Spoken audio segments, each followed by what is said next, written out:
How many Blazers games have you watched this year? 4 options, all or almost all, more than half, less than half, or none or very few. I'm going to count actually how many I've watched because I scroll want to see through. how many games they've played in total right now. And I think the follow-up question to this would be like, how much time do you have to watch a game for it to count as watching a game?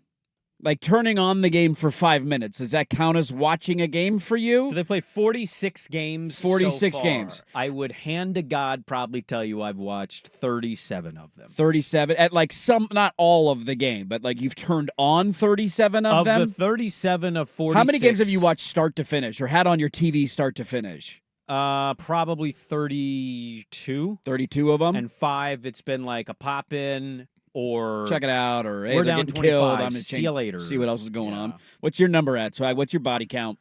Start to finish is probably, well, it's tough because I've I've been had a great promo if we would have said what's your body count. He said start to finish 5 or something. That would have been a great promo.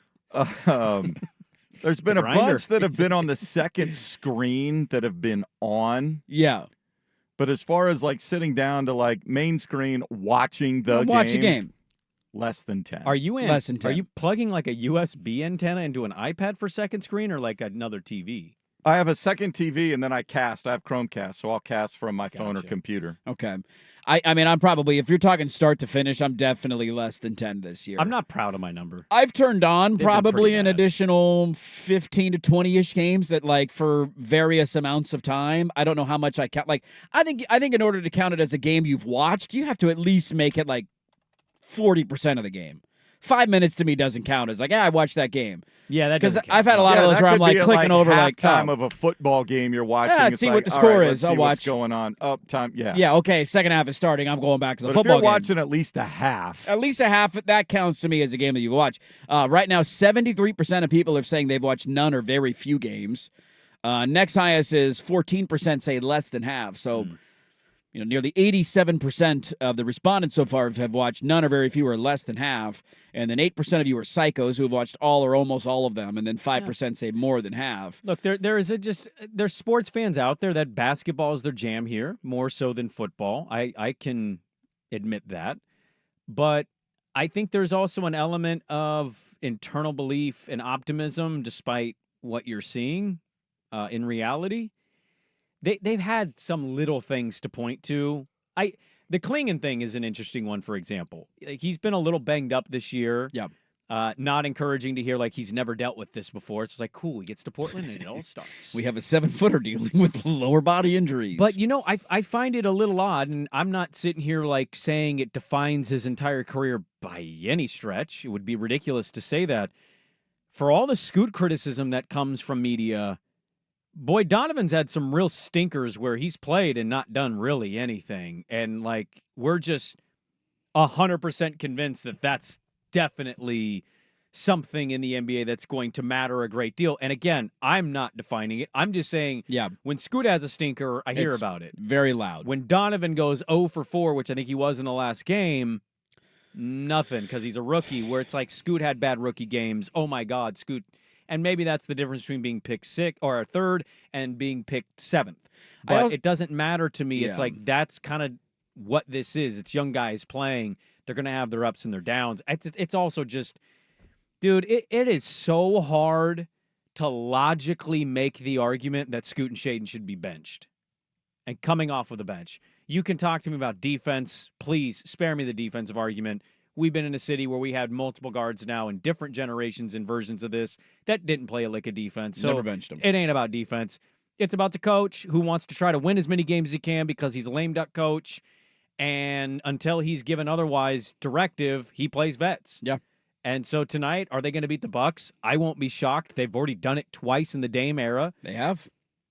It's just, it's kind of depressing sometimes to watch those two have to come off the bench and watch Jeremy Grant play 30 minutes and score 4 points. Well, I think to the point on Scoot and the criticism he gets, whether it's fair or not, I think a lot of that has to do with, one, where he was picked and the draft in which he was taken. Like, I think we will always connect Scoot, and this is unfair to him, with the draft pick that led to the trade demand of Damian Lillard. Like, that will always be the connection in our mind. He's also playing the same position. And he's the same position. We drafted Dame's replacement when we told everybody for 2 years, I'm going to go so all in, you're gonna be in pain, I'm so all in. That didn't end up happening, and then we drafted Scoot Henderson. And so, like, I think there's some of this with Shaden, too. Like, Shaden, to me, sometimes for fans, in terms of criticism, is out of sight, out of mind. Guys, in year 3, it's a pivotal year for him. The organization's handling this terribly. I feel like he's completely lost his momentum since moving to the bench. His minutes have been down. He had a 5-game stretch earlier this month where he was over 20 points in every game with efficient scoring numbers. Yeah. And then we move him to the bench, and his numbers have been non-existent, and he's having a hard time getting into the flow and the rhythm of the game. He's playing 24 minutes. He played 19 minutes the other night in the loss to Oklahoma City.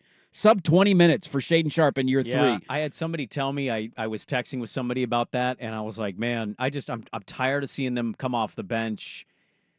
It's they just can't make a decision, or they just refuse to accept any price point for these veterans as if they're just like gold bars. I hate seeing both of them come off the bench. I just do. I just rather them give them the runway and try to see who they are as best you can. I had somebody text me. I'm like, man, rough night for Shaden. He just didn't look good. He played 19 minutes. And the person said, it honestly looked like he popped an edible. Yeah, And I go, I wouldn't blame him, to be honest. Not a lot of direction. You're not starting me. The coach is going to be gone in a matter of months or weeks. He's going to get fired or left at some point. And what are we even trying to do here? One of the listeners who responded to this poll question, by the way, to the point that we're talking about, basically said it's wild. The whole city would be attending these games if there were just some spark of hope with this team.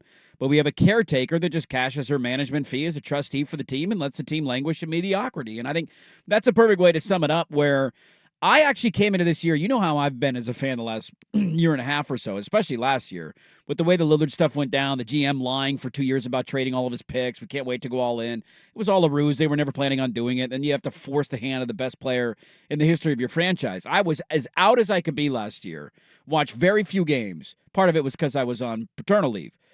This year, I actually came into the year like, man, Scoot, Shaden, Klingon, like, all right, give me some of those glimpses, and you're going to keep me engaged and interested as a fan as the year goes on.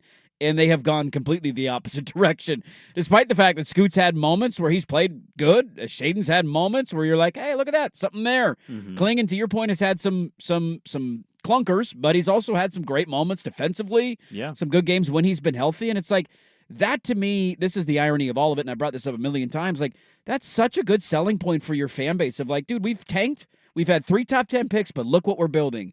We got these young guys. We got Tumani we got in a trade. We got Denny who we got in a trade this summer. Look at this kind of picture that we're starting to paint for you as a fan. Right. Now, if we just have one more year of tanking, we go get that one more piece, all of a sudden we start to turn that corner, and they're unwilling to do it. And I think the vast majority of the rational fan base is looking at it saying, this is your crossroads moment. I think a lot of fans, people want to tell you that the TV ratings are up. Dude, their TV ratings were lower than whale poop last year because they went to a higher package en route and they traded away the star player. Their ratings were like down 700% from the year before. So to tell me the ratings were up from where they were last year, like, congratulations. Good, yeah. You went from last place to like 28th place in the league. Way to take a big jump, Blazers. People aren't watching. They're not caring. You're going to have your diehards there. But in order to get the level-headed, middle-of-the-road fans back, that's what it's going to take, and I don't know if they're going to do it. Lillard back in town. Do you care tonight as he makes his second return to Portland?